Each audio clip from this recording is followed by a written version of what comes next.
प्रथम वर्ष राजनीति विज्ञान के विद्यार्थियों,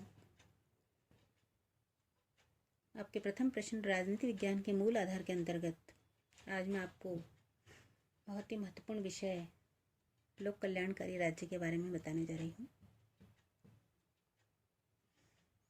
पंडित जवाहरलाल नेहरू के शब्दों में सभी व्यक्तियों के व्यक्तित्व के विकास हेतु समान अवसर प्रदान करना, अमीरों और गरीबों के बीच अंतर मिटाना और सभी नागरिकों के जीवन स्तर को ऊपर उठाना लोक कल्याणकारी राज्य के अनिवार्य तत्व हैं। सर्वप्रथम हम देखेंगे कि लोक कल्याणकारी राज्य की धारणा का अभ्युदय या विकास कैसे हुआ। साधारणतया लोक कल्याणकारी राज्य का तात्पर्य एक ऐसे राज्य से होता है जिसके अंतर्गत शासन की शक्ति का प्रयोग किसी एक वर्ग विशेष के कल्याण हेतु नहीं वरन संपूर्ण जनता के कल्याण के लिए किया जाता है। इस रूप में लोक कल्याणकारी राज्य का विचार नया नहीं है। भारत में प्राचीन काल से रामराज्य की जो धारणा प्रचलित रही है वह एक ऐसे राज्य का प्रतीक है जिसके अंतर्गत प्रत्येक व्यक्ति के व्यक्तित्व का स्वतंत्र रूप से सर्वांगीण विकास करने का प्रयास किया जाता है। यद्यपि भारतीय राजनीतिक विचारकों ने राजपद के दैवी उदय का प्रतिपादन किया, लेकिन इसके साथ ही उन्होंने राजा के कर्तव्यों की भी विस्तृत विवेचना की और उनका मूल विचार यह है कि राजा के सभी कार्य लोक कल्याण की दृष्टि से ही किए जाने चाहिए। महाभारत, पराशर की स्मृतियाँ तथा मार्कंडेय, मनु और याज्ञवल्क्य आदि की विचारधारा में यह बात स्पष्टतया देखी जा सकती है।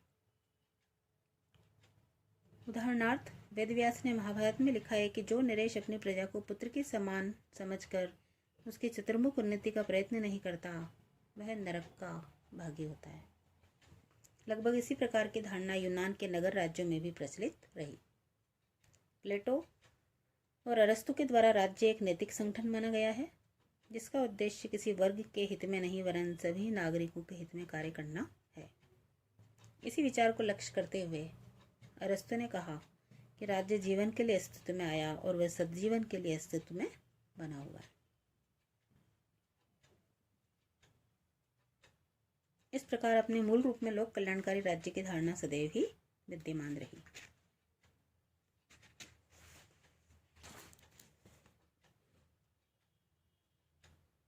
व्यक्तिवादी व्यवस्था को नष्ट करने के उद्देश्य से ही 1848 में कार्ल मार्क्स और एंजेल्स ने साम्यवादी घोषणा पत्र प्रकाशित किया।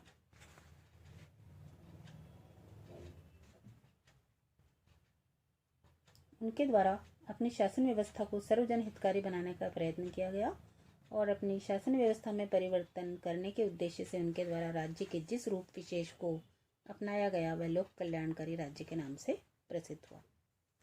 अब हम लोक कल्याणकारी राज्य की परिभाषा देखते हैं तो 1918 में प्रकाशित एनसाइक्लोपीडिया ऑफ सोशल साइंसेज में लोक कल्याणकारी राज्य की परिभाषा करते हुए कहा गया कि लोक कल्याणकारी राज्य का तात्पर्य एक ऐसे राज्य से है जो अपने सभी नागरिकों को न्यूनतम जीवन स्तर प्रदान करना अपना अनिवार्य उत्तरदायित्व समझता है। T.W. केंट ने भी यह कहा कि लोक हितकारी राज्य वह राज्य अपने नागरिकों के लिए व्यापक सामाजिक सेवाओं की व्यवस्था करता है। जवाहरलाल नेहरू ने भी अपने एक भाषण में लोक कल्याणकारी राज्य को परिभाषित करते हुए कहा था कि सबके लिए समान अवसर प्रदान करना, अमीरों और गरीबों के बीच अंतर मिटाना और जीवन स्तर को ऊपर उठाना लोक कल्याणकारी राज्य के आधारभूत तत्व हैं। इस प्रकार लोक कल्याणकारी राज्य का अर्थ है राज्य के कार्यक्षेत्र का विस्तार। राज्य के कार्यक्षेत्र के विस्तार का प्राय व्यक्तिगत स्वतंत्रता पर बंधन से लिया जाता है, लेकिन लोक कल्याणकारी राज्य की धारणा राजनीतिक स्वतंत्रता और आर्थिक सुरक्षा के बीच सामंजस्य एक सफल प्रयत्न है। लोक कल्याणकारी राज्य लोकहित पर आधारित होता है और इस संबंध में लोकहित से हमारा तात्पर्य राजनीतिक, सामाजिक और आर्थिक दृष्टि से व्यक्ति के अवसर की असमानता को दूर कर उसकी साधारण आवश्यकताओं की पूर्ति करना होता है। इस व्यवस्था का उद्देश्य किसी समुदाय या वर्ग विशेष के हितों की साधना नहीं होकर जनता के सभी वर्गों के आवश्यक हितों की साधना करना होता है। धन्यवाद।